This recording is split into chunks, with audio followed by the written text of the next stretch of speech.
शाम ढल रही थी।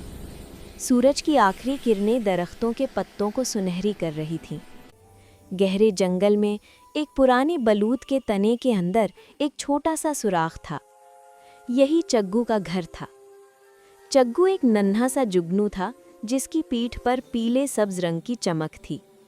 वो अपने घर के बाहर बैठा अपनी दुम को हल्का हल्का झुमा रहा था।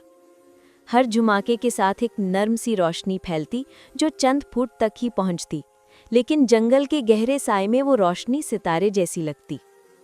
चग्गू ने गहरी सांस ली और खुद से बड़बड़ाया, आज भी किसी को मेरी रोशनी की जरूरत पड़ेगी, चलो निकलते हैं। वो उड़ा। उसके परों की आवाज भी कोई ना सुन सका। सिर्फ एक हल्की सी चमक नजर आई जो दरख्तों के दरमियान लहराती हुई आगे बढ़ने लगी। ऊंची टहनी पर एक छोटी सी सुरमई चिड़िया बैठी थी।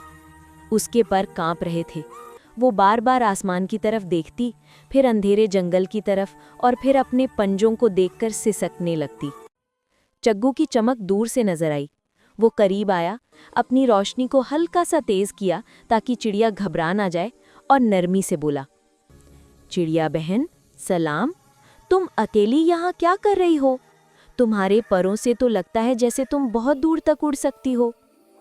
चिड़िया ने चौंक कर देखा। चग्गू की छोटी सी रोशनी में उसका चेहरा साफ नजर आया, आंखें नम थीं। चग्गू भाई, रात होने वाली है। मेरा घोंसला जंगल के दूसरी तरफ है। आज शाम देर हो गई। अब अंधेरा इतना है कि मुझे कुछ सुझाई नहीं देता। अगर भटक गई तो मेरे बच्चे भूखे रह जाएंगे। उसकी आवाज में खौफ था, लेकिन साथ ही माँ वाली फिक्र भी। चग्गू ने अपनी रोशनी को मुकम्मल तौर पर जला दिया। अब वो एक छोटा सा चमकता हुआ बल्ब लग रहा था। उसने मुस्कुराते हुए कहा, फिक्र न करो, मेरी रोशनी छोटी जरूर है लेकिन रास्ता दिखाने के लिए काफी है। तुम बस मेरे पीछे चलो, मैं तुम्हें घर तक पहुंचाकर ही वापस जाऊंगा। चिड़िया ने हैरत से उस नन्हे जुगनू को देखा। तुम तो खुद इतने छोटे हो, तुम थक नहीं जाओगे? चग्गू हंस पड़ा। रोशनी देने वाला कभी थकता नहीं चिड़िया बहन, चलो। वो आगे बढ़ा। चिड़िया ने एक लंबी सांस ली, परों को फैलाया और चग्गू के पीछे उड़ चली। जंगल वाकई गहरा था। ऊंचे दरख्तों ने चांद को भी छुपा रखा था। हवा के झोंकों से पत्ते सरसराते। कभी कोई उल्लू पुकारता, कभी दूर कहीं कोई जानवर दौड़ता। चग्गू आगे आगे, बिल्कुल सीधा। उसकी रोशनी जमीन पर एक छोटा सा दायरा बनाती जहां जड़ें, पत्थर और कांटे साफ नजर आते। चिड़िया उसी दायरे में रहती। एक जगह नदी आई। पानी स्याह और चमकदार था। चग्गू ने रोशनी पानी पर डाली तो चिड़िया ने पुल को फौरन देख लिया। एक जगह घना झाड़ था। चग्गू ने रोशनी को हल्का सा ऊपर उठाया तो चिड़िया ने ऊपर से उड़कर पार कर लिया। चिड़िया की सांस पहले तेज थी, अब आहिस्ता आहिस्ता नॉर्मल हो रही थी। वो चग्गू से बोली, तुम्हारी रोशनी वाकई छोटी है, लेकिन मुझे लगता है पूरा जंगल रोशन हो गया है। आखिरकार वो जगह आई जहां एक पुराना नीम का दरख्त था। उसकी सबसे ऊंची टहनी पर चिड़िया का घोंसला था। चग्गू ने रोशनी घोंसले पर डाली।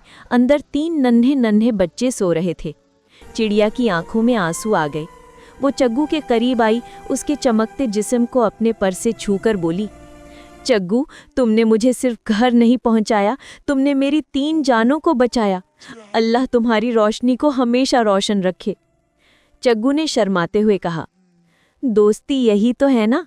कोई अंधेरा कितना ही गहरा हो, अगर एक छोटी सी रोशनी भी साथ हो तो रास्ता खुद ब खुद मिल जाता है।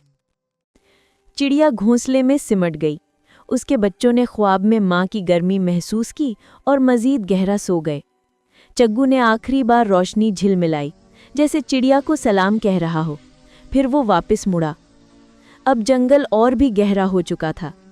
चांद भी ओझल हो गया था, लेकिन चग्गू की छोटी सी रोशनी अब भी चमक रही थी। वो उड़ता चला गया। शायद कहीं और कोई रास्ता भटका हुआ मुसाफिर उसकी रोशनी का मुंतजिर हो। और जंगल की सयाही में एक छोटा सा जुगनू चमकता रहा, हमेशा की तरह।